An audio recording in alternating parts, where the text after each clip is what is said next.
నమస్తే అండి రైతు సోదరులకు. మన ప్రస్తుతం దుదేకొండ గ్రామంలో కాజవులైన రైతు పొలం దగ్గర పరిస్థితి వచ్చారు. మొత్తం పత్తి పంట వచ్చేసి దాదాపుగా 3 ఎకరాల పొలం. ఇతను వచ్చేసి పిక్చర్ 369 మన కాజవు గారు. అదేవిధంగా మనము చివరిగా జూన్ 10వ తారీఖు ఈ చేనుకు వచ్చేసి మొదటి రౌండ్లో ఎరువు బస్తాలు వచ్చేసి మెగా పవర్ ప్లస్ యూరియా కలిపి 3 ఎకరాలకి 4 మెగా పవర్ ఒక 3 బస్తాలు యూరియా కలిపి వేయించడం జరిగింది. అలాగే 3 రోజుల కిందట మోనకోట బస్సు స్ప్రే కొట్టడం జరిగింది. అయితే ప్రస్తుతం అయితే దోమ కానీ ఏమో కానీ ఏం లేదు. మనకి దోమ కానీ చీడ కానీ అయితే ప్రస్తుతానికి అయితే ఆకు కూడా బాగా కొత్తగా కూడా బాగా నీరు వస్తుంది ఆల్రెడీ. ఇక్కడ కానీ నీకు మొత్తం మోనకోట బస్సు 3 ఎకరాలకి 1 లీటరు స్ప్రే కేజీ కలిపి వాడించాము. దాదాపు 3 రోజులు అవుతుంది.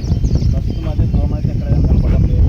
మన పైరు కూడా మొదటి రౌండ్లో ఈ మెగా పవర్ వేయడం వల్ల మెగా పవర్లోనే వచ్చేసి మనకు సేంద్రియ ఎరువు అనేది 14% ఉండడం వల్ల భూమి సారవంతంగా అవుతుంది. అలాగే పైరు కూడా తెగులు రాకుండా ఉంటుంది.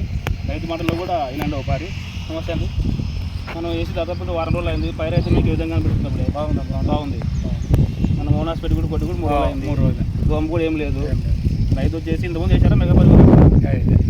ఇంతకుముందు ఏం వేస్తుంది? ఎక్కువ 20-0-13 మామూలు యూరియా అట్లా మిక్సింగ్ వేస్తుంటారు. ఈ సంవత్సరం అయితే కొత్తగా మనం వచ్చేసి ఇంతకుముందు 20-0-13 యూరియా కలిపి వేస్తున్నాడు ఎక్కువ. మనం ఈ సంవత్సరం రైతులు కలిసి యూరియా మెగా పవర్ వేయడం వల్ల మనకి భూమి సారంతం అవుతుంది. అలాగే భూమి పుల్లబార్చి వేరు గాలి పోషకాలు ఎక్కువ అందేలా చేస్తుంది. అలాగే మెగా పవర్లోన అమైనో యాసిడ్స్ విటమిన్స్ ఉండడం వల్ల చెట్టు గ్రోతింగ్ కూడా బాగా వస్తుంది. మనం చూస్తున్నట్టయితే మొత్తం అనేది సైడ్ కొమ్మలు అనేవి బాగా గ్రోతింగ్ వచ్చి ఎదుగుదల కూడా బాగుంది.